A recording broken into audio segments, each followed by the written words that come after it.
साथियों, आपने Donald Trump के साथ में बहुत सारे राष्ट्र अध्यक्षों को इनके ओवल ऑफिस में बैठे हुए देखा होगा।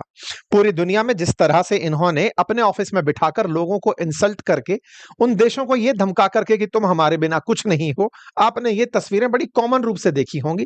फिर चाहे वो ब्रिटिश पीएम हो, चाहे जेलेंस्की हो, फिर चाहे साउथ अफ्रीकन की तरफ से राष्ट्राध्यक्ष हो, चाहे कनाडा के राष्ट्राध्यक्ष हो, आपने दुनिया भर के राजनेताओं को ट्रंप के सामने झुकते हुए या उनकी वजह से प्रभावित होते हुए देखा होगा, क्योंकि ट्रंप चाहते ही ये हैं। उन्हें दिखाना है कि दुनिया को उन्होंने अपनी तरफ से कैसे डायरेक्शंस दिए हुए हैं। असल मायने में अमेरिका क्या है, ये दुनिया को बताने के लिए जो ट्रंप ने इन दिनों रूप अपनाया हुआ है कि दुनिया अमेरिका के बिना कुछ नहीं है, इस बात को जो चीख चीख कर वो बताने का प्रयास कर रहे हैं, उसी क्रोनोलॉजी में उन्होंने कुछ देशों की सरकारें तक पलट डाली। उनमें से आपने कनाडा के हाल देखे हैं। हाल ही में वैसा ही कुछ प्रयास भारत के साथ भी करने का प्रयास किया था। ट्रूडो ने अपने पद से इस्तीफा केवल ट्रंप के बयानों के चलते ही दिया था, क्योंकि ट्रंप ने ट्रूडो को ध्यान में रखते हुए उन्हें 51वां राज्य बनाने का प्रस्ताव दे दिया था कि कनाडा को मैं अपने यहां का 51वां राज्य बना लेता हूं। ट्रूडो सत्ता छोड़ गए। यही हाल अब जापान का हुआ है। जापान के प्राइम मिनिस्टर इशिबा, जिनसे अभी इसी महीने की शुरुआत में नरेंद्र मोदी जी, हमारे प्रधानमंत्री जी, मुलाकात करके आए थे। भारत की जब यात्रा हुई थी जापान की, तब इन्हीं से साथ से मुलाकात हुई थी।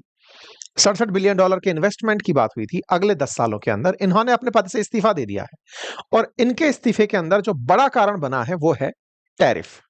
टैरिफ, ट्रंप के साथ में इनकी वार्ता कि ये ट्रंप के साथ में देश को न्याय नहीं दिलवा पाए। इनके अंदर इस बात का गिल्ट और इनकी पार्टी में इस बात को लेकर के गुस्सा, इनके देश की जनता में इनके प्रति निराशा कि आप ट्रंप के सामने क्यों झुक गए, ट्रंप के खिलाफ जापान क्यों खड़ा नहीं हो पाया। बस इन्हीं प्रश्नों के चलते इन्होंने अपने पद से इस्तीफा दे दिया। आज की हेडलाइंस हैं जापान के प्राइम मिनिस्टर का रिजाइन करना, केवल और केवल यह मानते हुए कि इनकी पार्टी की बस सरकार चलती रहे। इनमें लोगों का विश्वास खत्म हुआ है, कोई बात नहीं, अगर मैं काबिल नहीं रहा तो मेरे स्थान पर कोई और बनकर आ जाएगा। माना कि मैं ट्रंप के साथ सही से डील नहीं कर पाया। क्या है पूरी कहानी, ट्रंप से ऐसी कौन सी डील थी जिससे कि जापान के प्राइम मिनिस्टर को अपने पद से इस्तीफा देना पड़ा?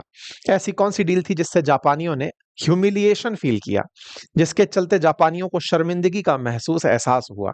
आज के सेशन में इन सब का जिक्र करेंगे, विस्तार से चर्चा करेंगे, जापान की राजनीतिक व्यवस्था को समझेंगे, समझेंगे कि शिंजो आबे के बाद से लेकर अब तक जापान में कोई भी प्राइम मिनिस्टर अपना पूरा कार्यकाल क्यों नहीं कर पाया। आज के सेशन में हम यह भी जानेंगे कि किस तरह अमेरिका अपने ऊपर आश्रित हो रखी अर्थव्यवस्थाओं को अब अपनी शर्तों से चला रहा है, और उन्हीं शर्तों के अंदर जापान जैसे देश की सरकार कैसे बदल गई।